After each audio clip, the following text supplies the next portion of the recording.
Hello there, and welcome to another edition of Alex Fixes.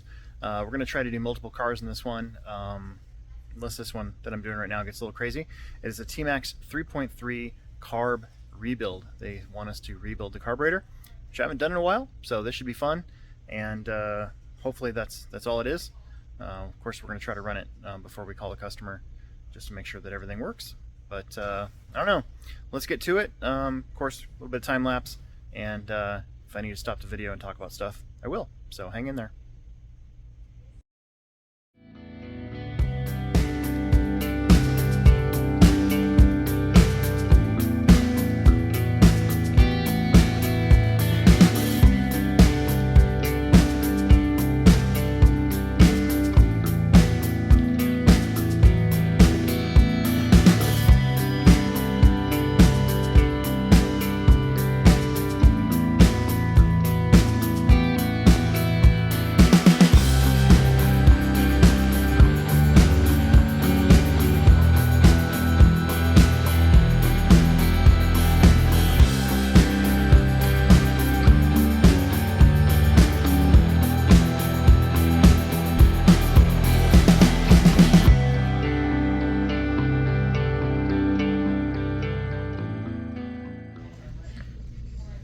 So this engine was quite filthy, still is, obviously. I did kind of clean up underneath of it because, so we're told to rebuild the carburetor.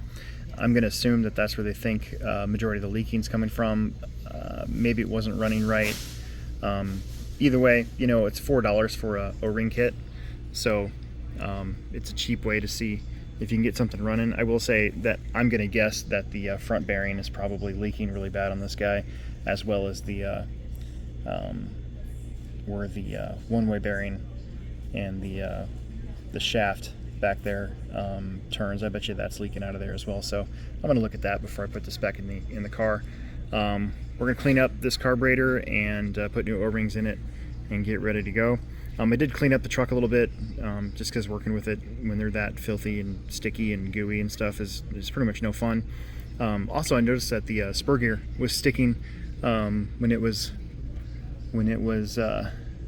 hitting the clutch bell, and I found a piece of sand basically wedged in there, so I just got that out of there. It should spin nice and free now too. So anytime that you have any sort of problems with your nitro car, a lot of times it's not the engine's fault. A lot of times it's just something getting hung up somewhere, maybe a bad bearing somewhere, and even a piece of sand in your spur gear that hangs up your clutch bell, you know, that can actually shut off your engine. So a lot of times, you know, if you're having engine trouble, it's not always the engine's fault. It could be something else. Okay, let's get back to it.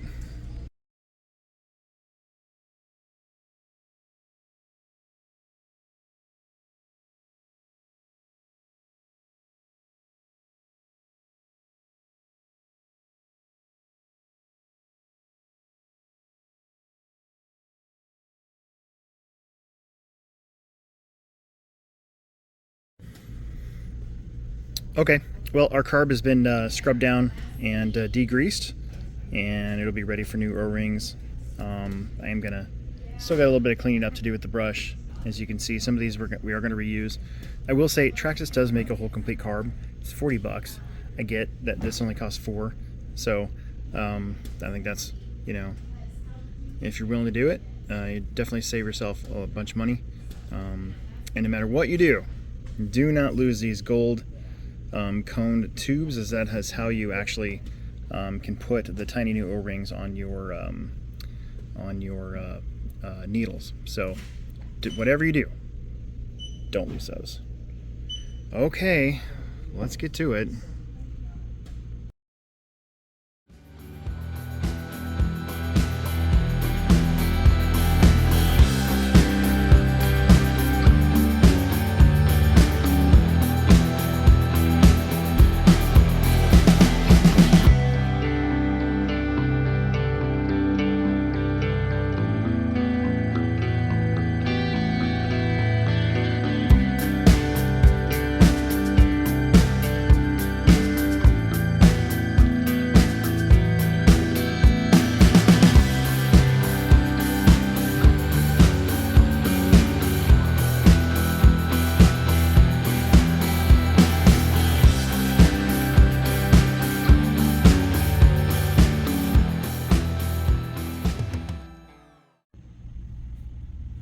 Okay, well, you can see we have got our nice new clean carburetor with O-rings in it. I just want to give you guys a little rundown on stock settings.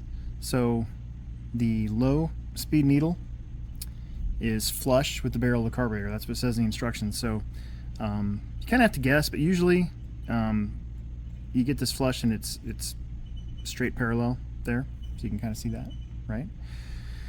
Top needle's 4 turns out, so you're going to take, and should be all the way in right now. So there's 1, 2, 3, and 4. And then your carb opening should also be flush with the carburetor. You can see that right there, and it should be able to give you a nice. Should be able to see that. Let's see if I can get that for you. So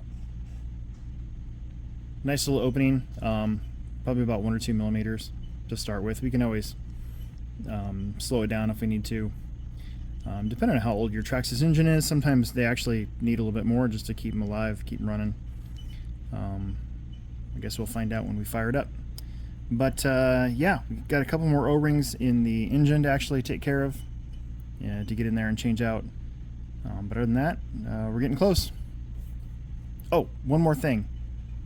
A very dull, blunt X-Acto knife is your friend when you're dealing with getting these O-rings in and out.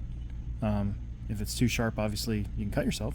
But also, you can see this one, the tip's gotten kind of broken off. That was just about perfect to get the O-rings off. So, nice tool to have. All right, let's keep going.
Okay, engine's all back together, and obviously carburetor's nice and clean, put back in there, set to factory settings. We're going to get in the truck, then we're going to give the truck a once over, make sure that the radio works, the truck has power, the endpoints are going the right direction, all that stuff before I even attempt to fire it up. I don't want to have a runaway or anything like that. So let's get that done, and then we'll see what we have from there.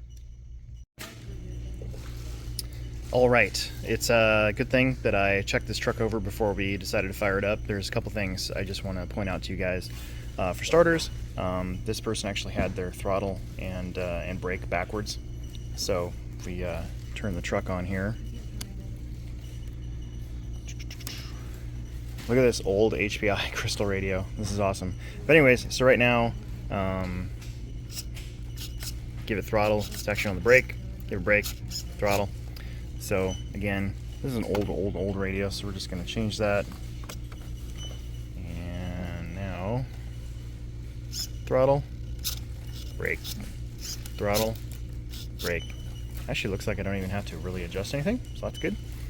Not a huge fan of how they have their radio antenna, or their receiver antenna wired up and routed, but I don't know. There's not a whole lot I can do about it. I was looking for the antenna mount, the tube mount, but it's not there. So we're just going to go with it. Probably not going to drive it very far. I do want to mention that when I had the engine out, it's always a good idea to check that manifold in the back for cracks. Traxxas manifolds tend to crack in certain spots. So one of the spots is right here, right behind.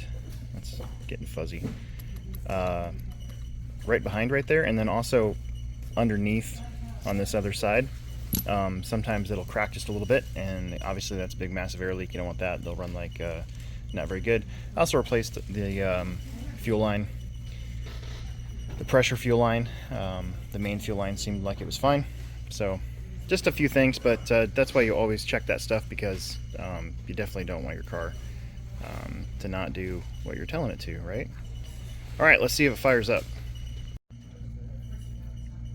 Okay, I put some fresh fuel in, and let's see what she does.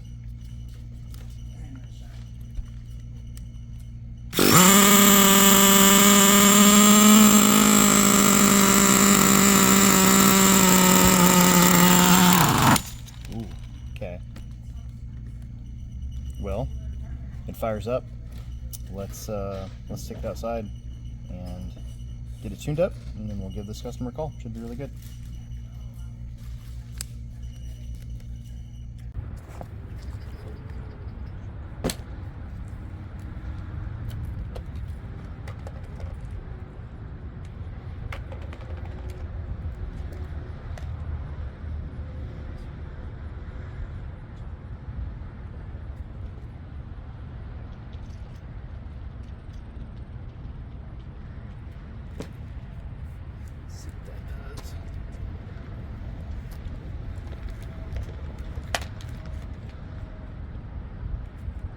It's been a while since I've had to do this.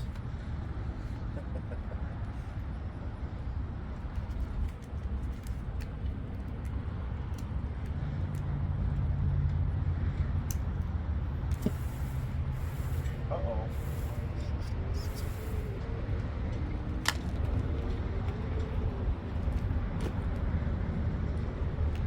That's a one-way bearing.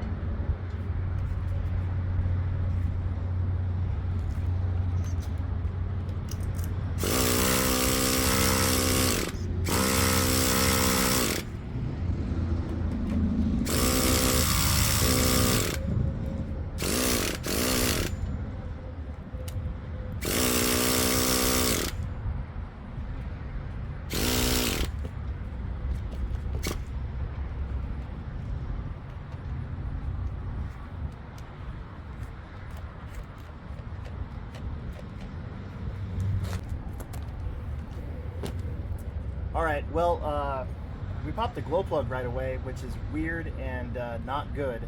So I'm gonna make a couple adjustments here and see if I can just get this thing to run a little bit. Maybe it just needs to get some of the old fuel out of it or something. Hopefully that's all it is. Hopefully it was just a fluke. Otherwise, there could be a problem that's more internal in the engine that's not just, you know, clearly visible. I don't know. We'll see. Let's see what happens. Keep your fingers crossed.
Okay.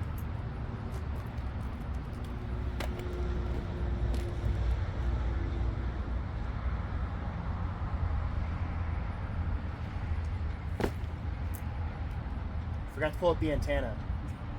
It's been so long. It's been a long time since I've used a crystal radio.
go back in and I'm gonna adjust the brakes. It doesn't have any brakes right now when you hit the, obviously when you hit the brake. And yeah, the tune's a little off, so we're gonna try again here in just a second.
Okay, that should be better. We're also going to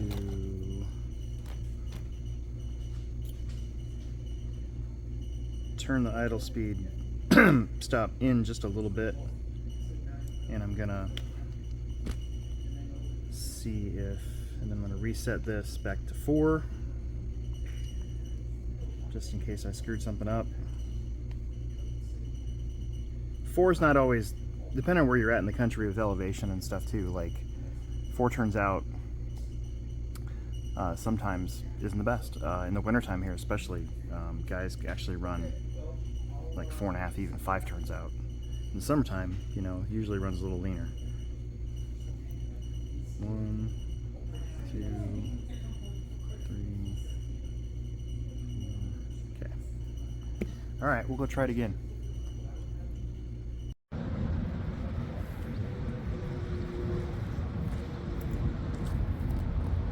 Okay, we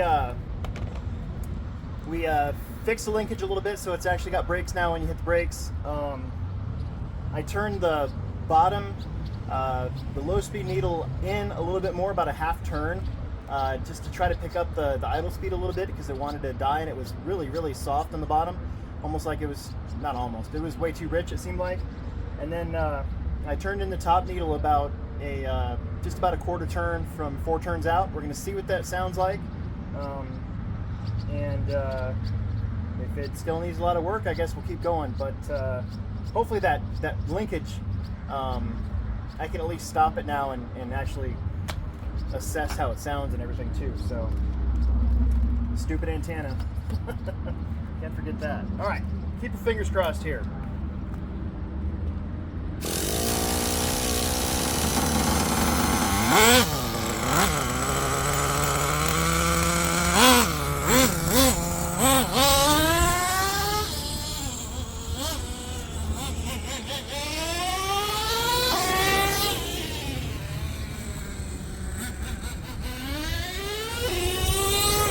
That's a ton better. Man, I hope I got that on camera.